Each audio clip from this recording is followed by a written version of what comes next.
Baik, di sini saya membahas ikatan yang mempengaruhi aktivitas dan eliminasi berbagai obat, yaitu omeprazol.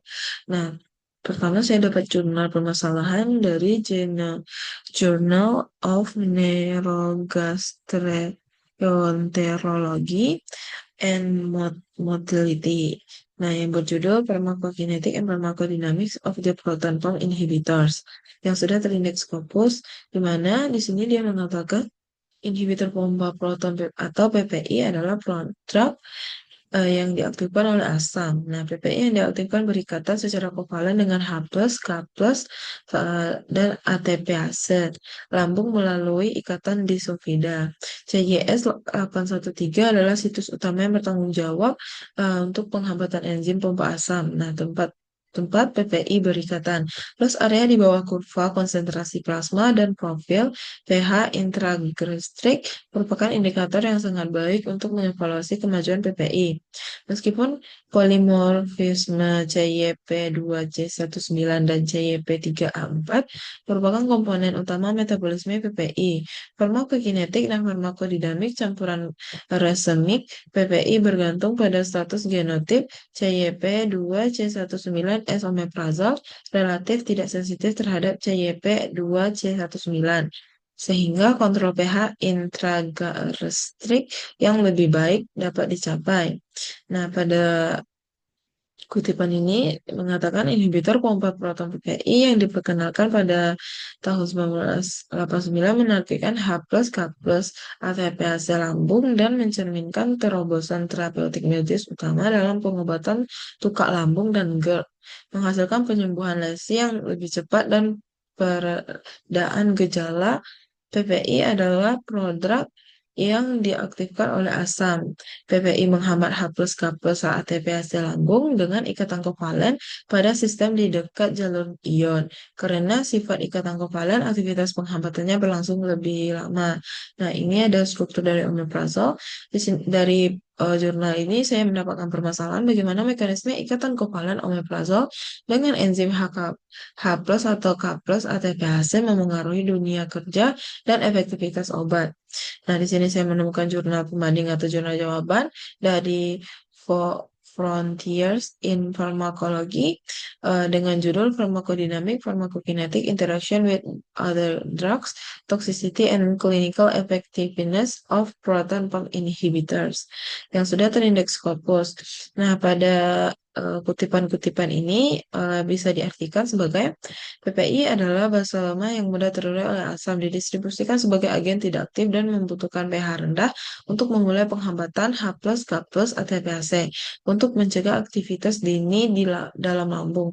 Perlu untuk melindunginya dari efek asam lambung. Semua PPI sebagai asam sulfanat atau sulfonamida aktif berikatan secara kovalen dan residu sistein pada H+, K+, ATPase dan mulai menghambat sekresi asam sampai pompa baru dapat disintesis. Selanjutnya ada omeprazol, lansoprazol, esomeprazol, dan pantoprazol di metabolisme terutama oleh CYP2C19. Fraksi metabolisme CYP2C19 untuk obat-obatan tersebut adalah 70% sampai 80%. Rabeprazol diubah secara non-enzimatik menjadi tioeter. Koran CYP2C19 dan CYP3A4 jauh lebih kecil dalam metabolismenya di hati. Omeprazol terutama di metabolisme oleh isokrom, sitokrom, CYP219 dan CYP3A4 dari kompleks enzim hati yang dapat mengakibatkan banyak interaksi obat. Nah, pada empat kutipan ini bisa diartikan salah satu interaksi obat yang paling umum adalah interaksi antara omeprazol dan clopidogrel yang dihasilkan dari metabolisme oleh protein enzim yang sama. CYP3A4 dan CYP2C19. Studi sebelumnya menunjukkan kombinasi yang tidak menguntungkan dari kedua obat ini karena omeprazol melemahkan efek antiplatelet clopidogrel karena merupakan penghambat terkuat dari kelompok PPI dari isoform CYP450 yang disebutkan sebelumnya. Pasien tidak boleh diberikan omeprazol dan clopidogrel secara bersamaan. Itulah sebabnya dokter dalam praktik klinis mengganti omeprazol dengan pantoprazol untuk menghindari kemungkinan interaksi antara obat-obatan ini. Konsentrasi omeprazol tetapi hanya pada pasien dengan alel CYP21911 yang menegaskan bahwa genotip dapat menghindari beberapa interaksi obat. Kombinasi penting lainnya secara klinis adalah omeprazol dan gliclazida, terutama pada sistem dengan fenotip CYP2C19 pada pasien ini. Risiko hipoglikemia berat badan meningkat 3 kali.